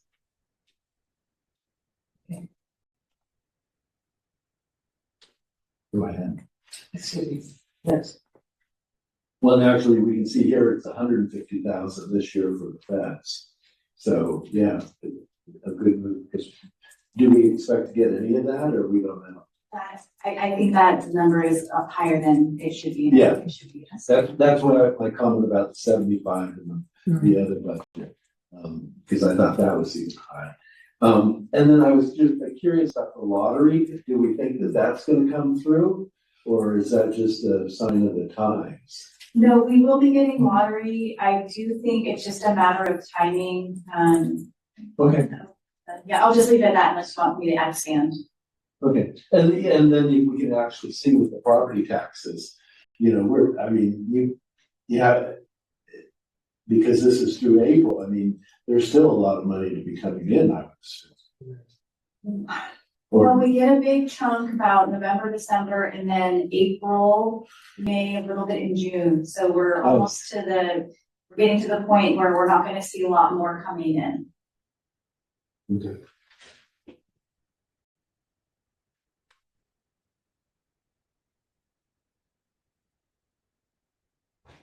Are there any other questions? In that case, all those in favor of approving the monthly financial status report, say aye. Aye. Opposed? Motion carries. Thank you. We come to item 5.4, second read of board policies. All of these policies have been through the process. The BP 1200 District Commission is the one policy under the purview of the board. And we did revise that and look at that last meeting. The others have gone through the consultation process, the college for the areas that they represent. Are there any questions or comments? You need a motion for BP 1200? I need a motion to. Some action, some discussion. I'm assuming BP 1200 is the action. Can we approve all of them? You do. Okay. Yes, so we're looking for a motion to approve all of these second read policies. I'd so move. Okay, Second. thank you. Okay, I did ask comments first. Are there any comments or questions? Seeing none, all those in favor of approving this list of second read board policies, say aye. Aye. Opposed? Motion carries. Thank you. That brings us to informational reports. 6.1 is recognitions. President Fleming. Thank you very much. If you have any questions about what I've written, we more than happy to answer those questions. I would like to spend the majority of that time given over to Brian Vizio to talk about my favorite sport, Julia, which is next on the agenda. Okay, then we will move to 6.2 update on the College of the Redwoods Rodeo event. Welcome.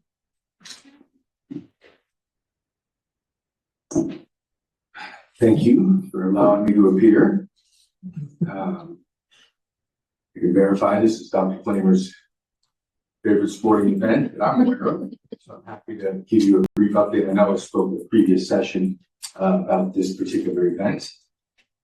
I'll reiterate that as a department, we are supporting our two rodeo coaches, Gianna and Kelly O'Day, in their endeavor to put on a fundraising event to benefit their own rodeo program, but also to benefit the community during the Humboldt County Fair in place of the traditional horse races out in front of the grandstands out on the track.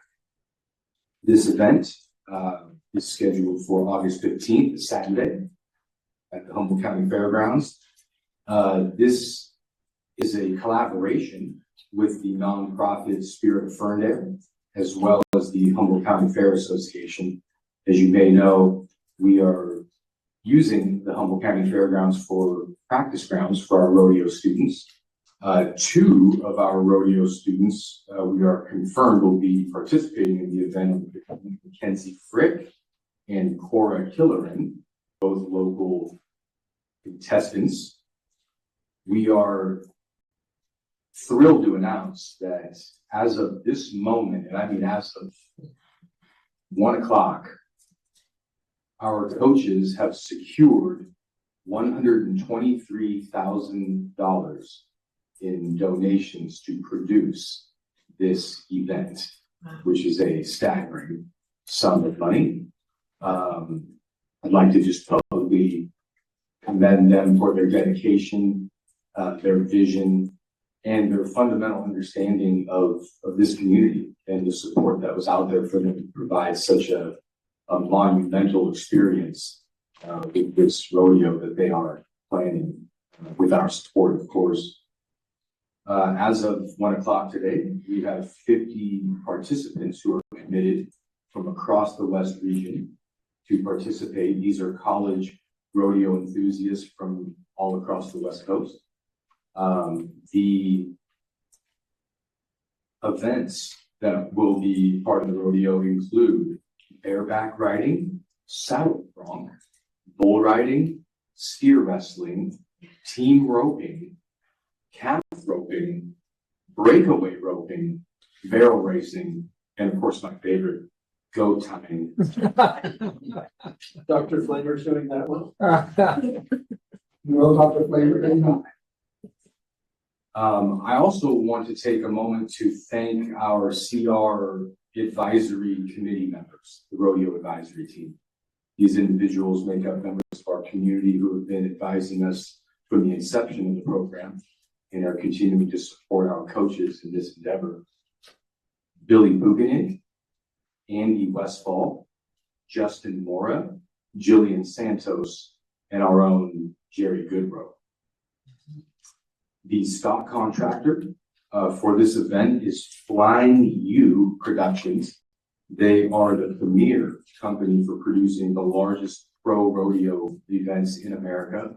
They actually specialize in professional rodeo events, and they've perennially won the Stock Contractor of the Year award nationally.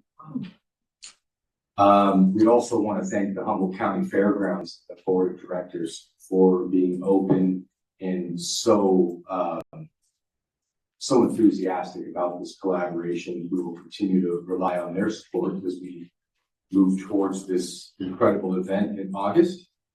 And of course, there's too many to name in this moment, but we will have at the appropriate time the opportunity to thank all of the sponsors who are supporting our coaches in this wonderful opportunity for so many students in the West region.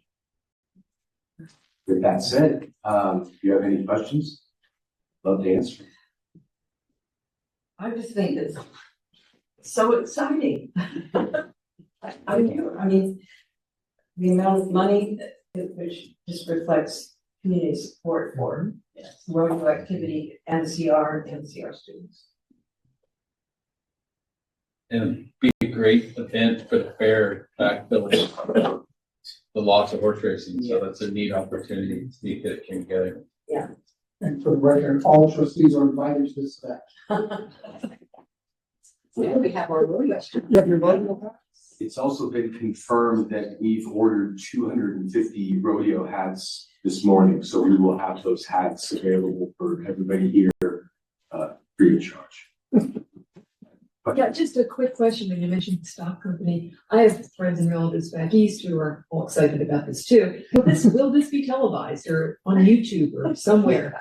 I believe that there will be a YouTube production. The extent of that, I'm not clear about in this moment, but I will make note of that and make sure to get you that answer Okay. as soon as possible. Great. Thank you. Yeah, I mean, I hope this is recorded for everybody's sake and for future promotional purposes, and not only our program, but what the Humboldt County Fair may be evolving into as time goes on.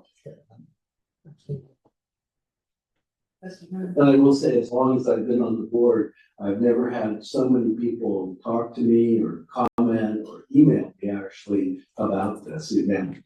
It's pretty impressive. So you guys have done an incredible job. I'll certainly relay that message with great thanks to our coaches who are out there doing an enormous amount of work and are inspiring their entire community by their approach and their vision. Anything else? Thank you. It is obviously a win-win partnership, as you are saying, for the fair as well as the college. It's been just that window has opened to create something neat. Thank you very much. Thank you. Thank you.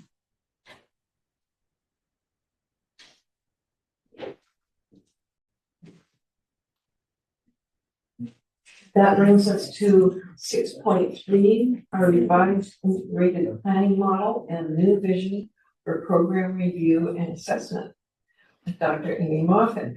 Thank you.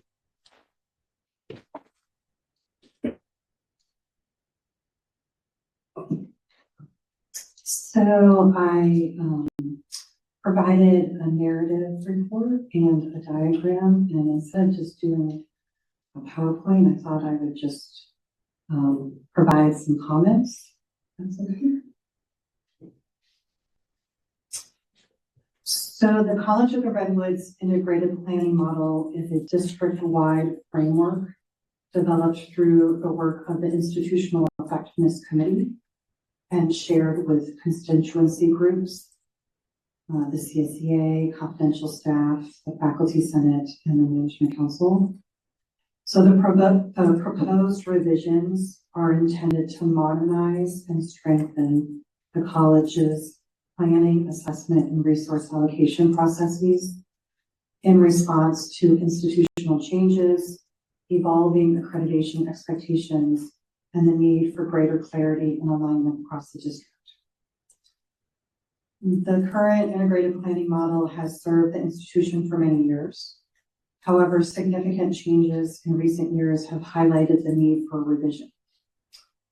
Earlier accreditation cycles, such as when we were in show cause, prompted the rapid development of planning and program review processes designed to meet immediate accreditation expectations and institutional requirements. Over time, many of those structures became embedded in institutional practice, even as organizational needs, technologies, leadership, and accreditation standards evolved. More recent changes, such as the loss of our previous web-based submission and archival system, and also the implementation of the 2024 ACCJC standards, have further underscored the need for a more sustainable, integrated, and clearly documented planning framework. In addition, feedback gathered from faculty, staff, and committee leaders identified opportunities to simplify processes, improve communication, and strengthen the connection between planning, evaluation, and institutional decision-making. So the revised model is grounded in several guiding principles. First, the revisions emphasize alignment between all levels of institutional planning, including district-wide plans, committee work, program review, assessment, and resource allocation. The model is designed to ensure that institutional priorities are consistently connected to operational practices and accreditation standards.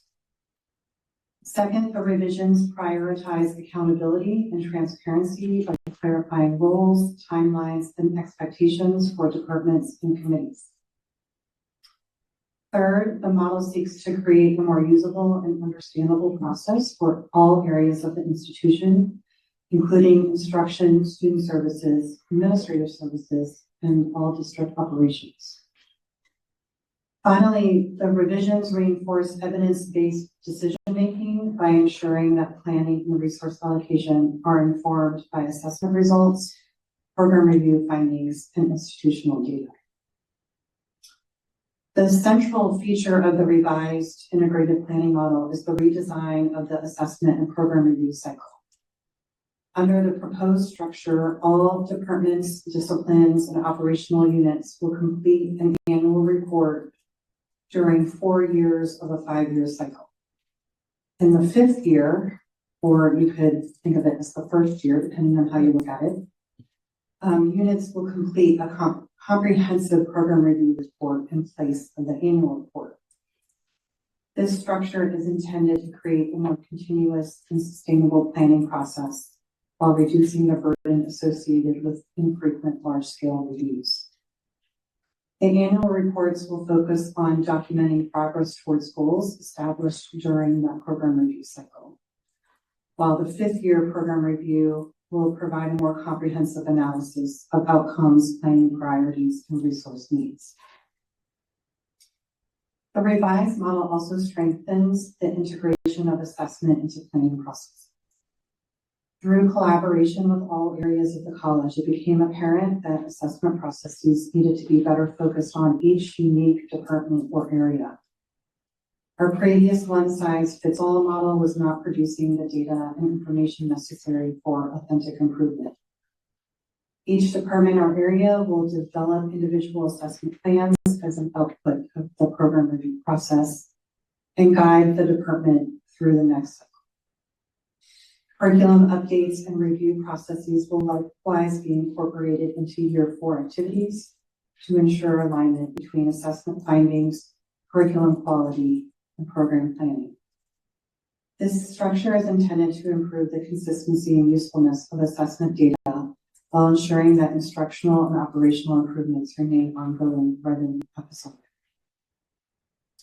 Another major proposal is the creation of a new program assessment and review committee called PARC, which would combine the functions of the existing assessment committee and program review committee. So they'll be combined. PARC will still include representation from faculty and staff and will be led by 3 chairs, an instruction representative, probably the assessment coordinator, an administrative and student services representative, and then the Dean of Planning, Research, and Institutional Effectiveness. These tri-chairs will also serve on the Institutional Effectiveness Committee to strengthen communication and coordination across governance structures. PARC will support departments and units through the 5-year cycle by providing feedback, guidance, training, and consultation.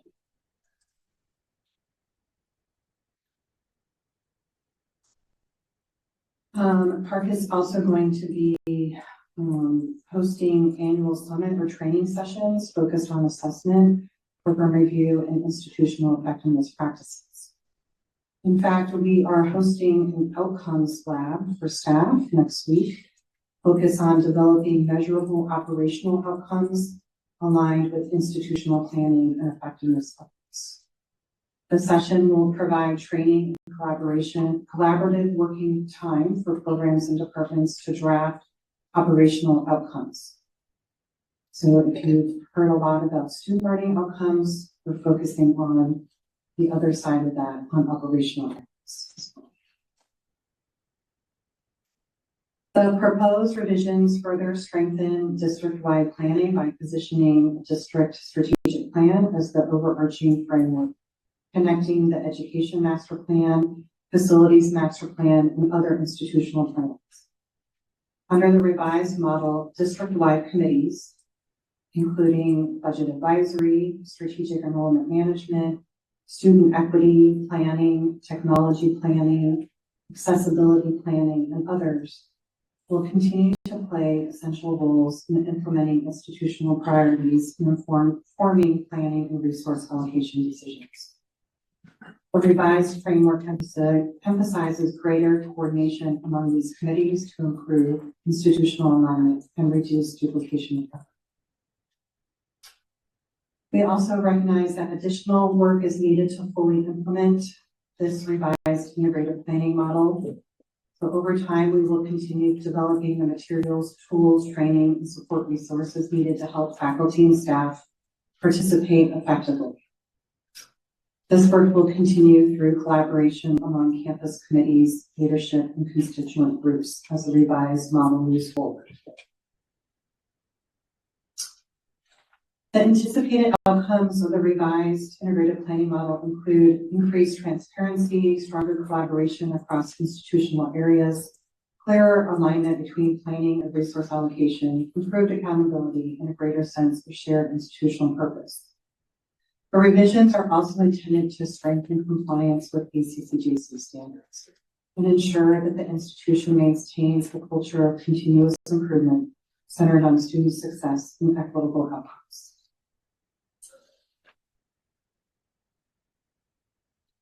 I also want to make a plug for how we are highlighting our assessment and institutional effectiveness efforts beyond the district community this fall. So Assessivus is our assessment-focused annual event in collaboration with Cal Poly Humboldt. And we have been selected to do a poster presentation on Assessivus at the 2026 ACCJC conference called Partners in Excellence Conference, which will be held in November in Riverside. So we're excited to participate at that conference. Any questions? Did you have a comment, President Flamer? I have a very, I'm trying to make this a quick comment. I was going back to the board's evaluation, sub-evaluation, and there was a comment on question 2 that talked about that there's not much discussion at the board meeting about trends. And I want to remind them that the board had significant amount of input when the board approved the education master plan, where we brought a lot of people in to talk about the trends of education. And so that's where the board should, I will use the word should, I know I shouldn't should anyone, but let me allow me to do that the board's focus is on the macro level. So when the education master plan and the strategic plan comes back to the board for approval, that's when the board sets the direction for the district, looking at the long-term and the long-term trends, not just nationally and state, but also locally. But anyway, that's where the board's primary efforts and focus should be. It is at that point. And you will see this again as we revise all of our annual planning and all of our integrated planning models. And that's why we brought this to you today, is because I really want the board to be focused, would like the board to focus on the things that make a difference besides budget and curriculum. but the health of the institution is based on what we do with our integrated planning model.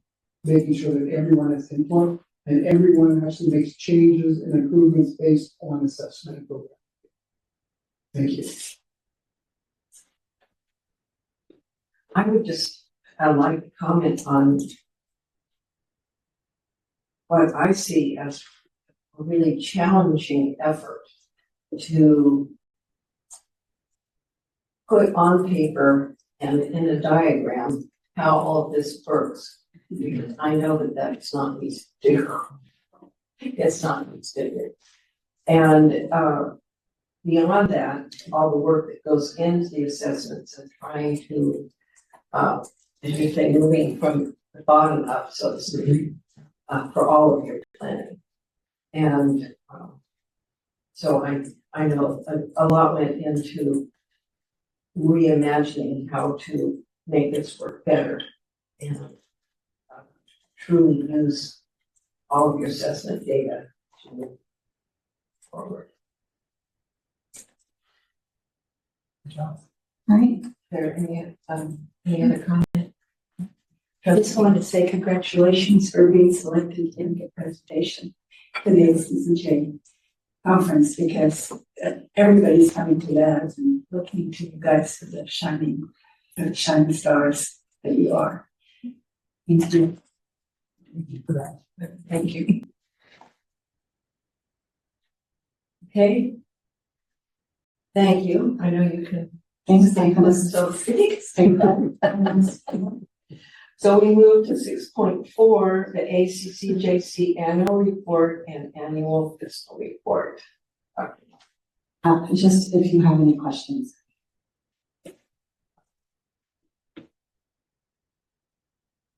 Are there any questions?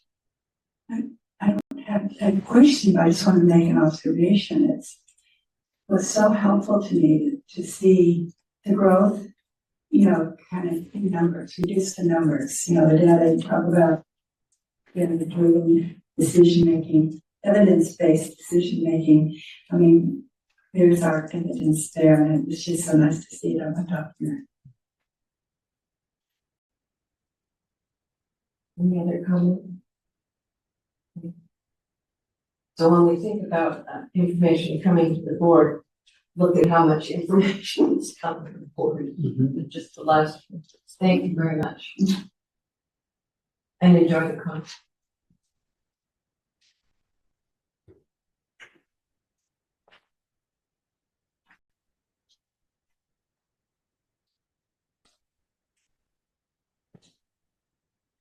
That brings us to item 6.5 on our agenda, the annual report on student suspensions and expulsions.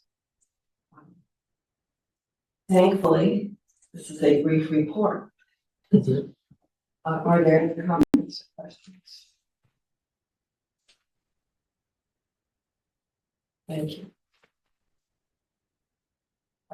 The chair would like to suggest a 5-minute break before we go on to item 7 on our agenda, if there is no objection. All right, it will take a 5-minute break. What is the best for from this note?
Back from our 5 minutes break. That brings us to 7 on our agenda, organizational reports. And I believe President Riggs had to leave, She has a letter. but she has included her organizational report in our package.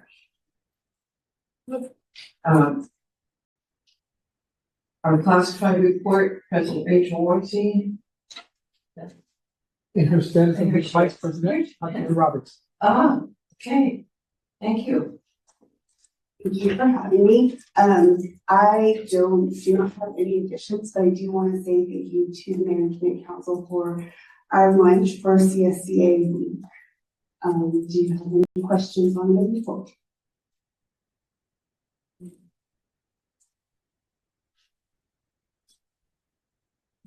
All right, thank you. Thank you. Thank you for coming. Thank you. President, Lee Dooley for Management Council, welcome. Thank you for the opportunity to report. You have my written report and I don't have anything to add, but I'm happy to take questions. Yeah, pictures, great.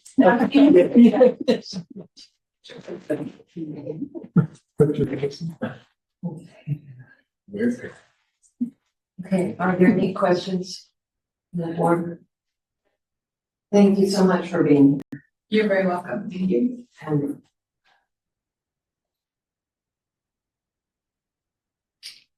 And that brings us to 7.4, our new student trustee, Samantha Young, who has some information and a little information about herself.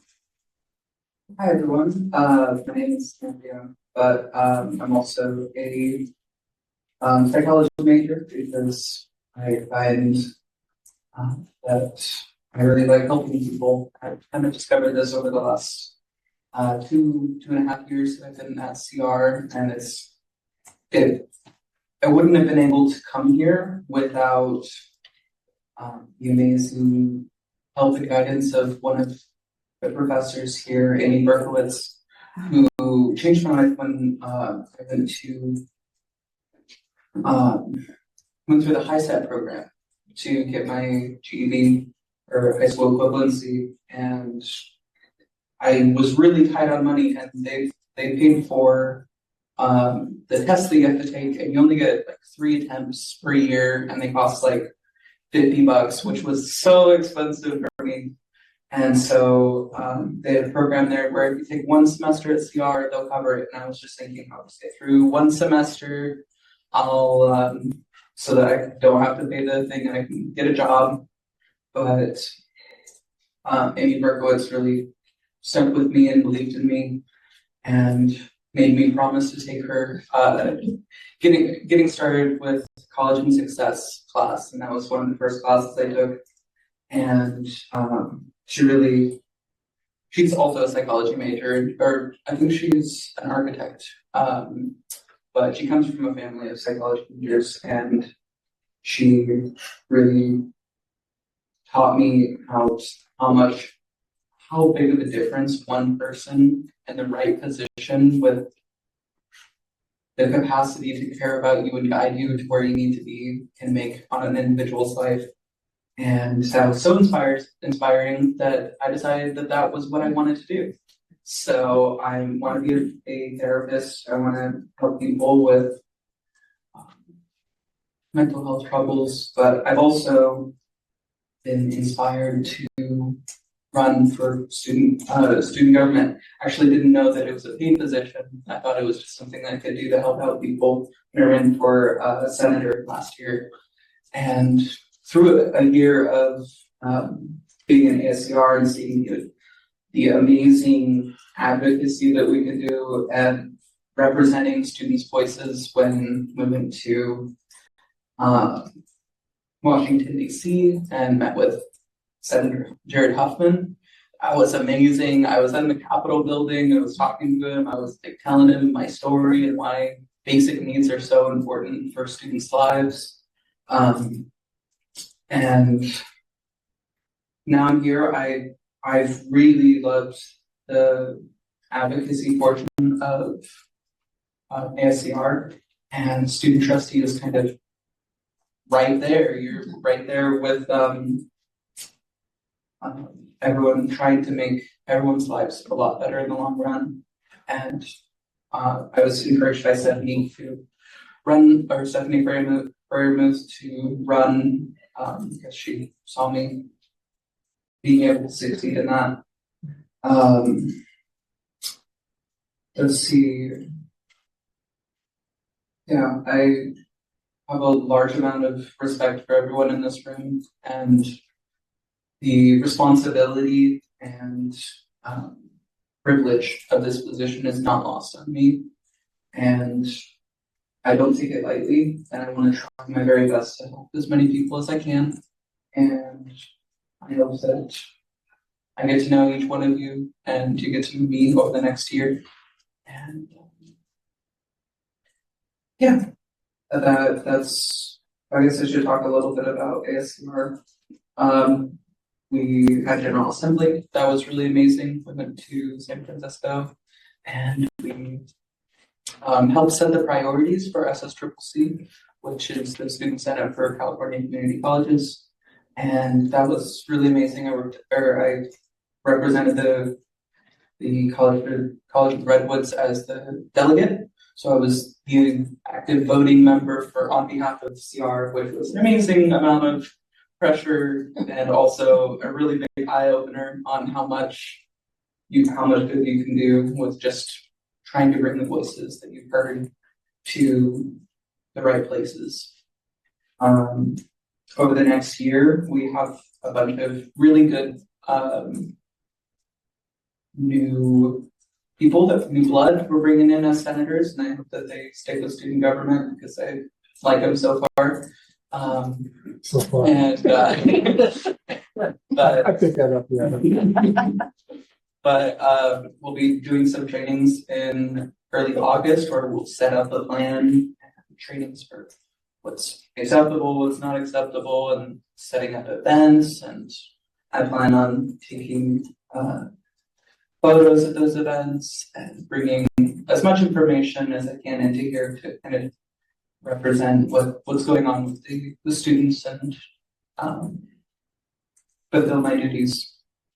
And that's enough about me. Does anyone have any questions? Well, Yes. sorry. Questions? Yes, welcome, and thank you for taking on the role of student trustee. Remember, I said this before. Without objection, I appointed myself as the mentor. And she has my information, and we will be talking.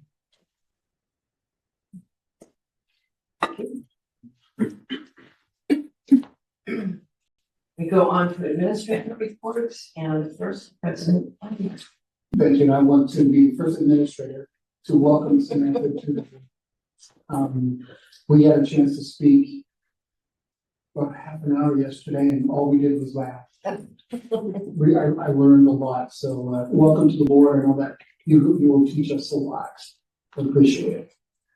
Other comments, I think I'd let the board know that the Senate subcommittee on budget and fiscal did release their proposal in contrast to the governor's May revised proposal for budget. And I want to share a couple highlights with the audience, with you again. That first thing is that the colleges worked very hard in the last 3 years to boost enrollment, but also to have a lot of growth. If the state has growth money, and as you remember, that the governor's budget in May said 1.5% growth money, and the Senate has proposed 3.5%. Now that sounds good on the surface. We'll see what the details of that actually is, what that does represent for us. But I think that if the Senate bill does prevail, then we will be doing very well for next year. But the other piece is that the Senate has proposed a different way of averaging out the FTS moving forward. We can take this year or average 3 years. And since we've been growing for 3 years, I think that we should feel awfully confident moving forward.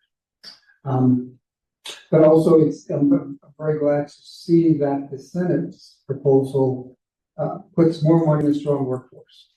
And we've used that to a great length to make sure that we have faculty and facilities on this campus, but also in Delaware. That allows us to test what's available and seeing if things work or doesn't do not. So I will be watching what happens in Sacramento over the next 3 weeks and see how that horse trading rodeo reference again. Horse trading happens within the next 3 weeks, but hopefully we will have a final budget by August 1st. I think they have to do it by statute by July 15th, but we'll see what the trailer bills look like at that point. And then we will be able to chew up the final budget, and we'll talk at great length of every line item that the board will be asked to approve at the final budget. Any questions and comments for me? Recognize this is my seventh to the last board meeting. So fire away for questions or comments. Thank you. Yeah. Oh, sorry. So will that final budget go to the audit meeting, audit committee first? Based on past practice, yes. Okay, that's what confused me. Okay, yeah. Then go to the audit committee. Yeah. Okay. We'll move on to 8.2, Vice President of Administrative Services, Julie Morrison. Thank you. I did want to extend a warm welcome to Samantha. I really look forward to your updates every month. And I would also like to open it up to any questions there might be about my report. Any comments or questions? Yeah. Yeah. So a lot of this is still student housing. The That, recipients. we didn't get to that level of breaking. Oh, yeah, I was just in the past, because I noticed your comparison with colleges with residential halls. Okay, thanks.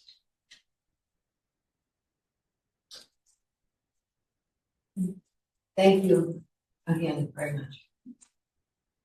Vice President of Instruction and Student Development, Dr. Crystal Morris. Good afternoon, thank you. And I want to go to my administrator colleagues and welcoming student trustees and everything else. And thank you for sharing your journey that brought you to this point in time. That's an exceptionally important part of what you bring to this work and the support of your student colleagues in the district. So thank you. I have nothing further to add to the written report that's submitted. I'm happy to answer any questions you may have.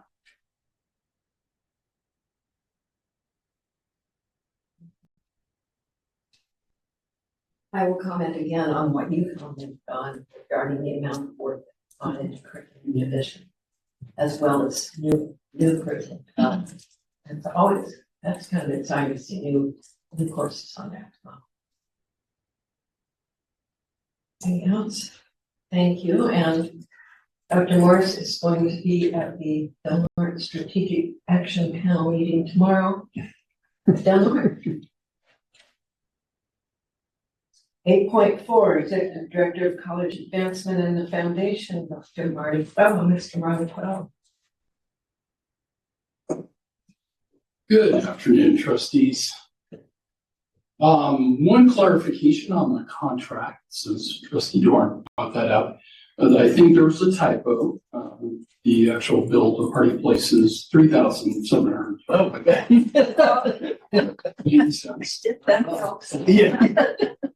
Most dinner and auctions, their expense ratio is somewhere between 30 and 50%. We actually average 15%. Well, say yeah. So, yeah. Well, I can sleep tonight. Yes. We're not spending $37,000 for years. That's what I thought. I don't have any additions to my report. Are there any questions?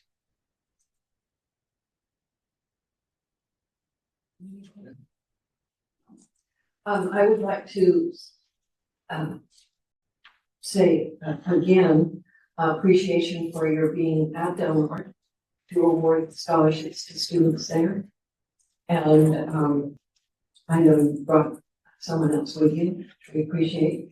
And I just want to restate how important it is to do that there for those students and in front of the other students and the faculty and staff. So I really appreciate that. I agree. Thank you very much. Yeah, that was rewarding to be up there and enjoy the graduation as well. It was nice in a setting where you only have X number of graduates that you could read their personal statements. It'd be great to do here, but we would have been around for about 10 hours. But it was great to be up there for those folks. Thank you. Yeah, thank you. And welcome, Samantha, Board of Trustees.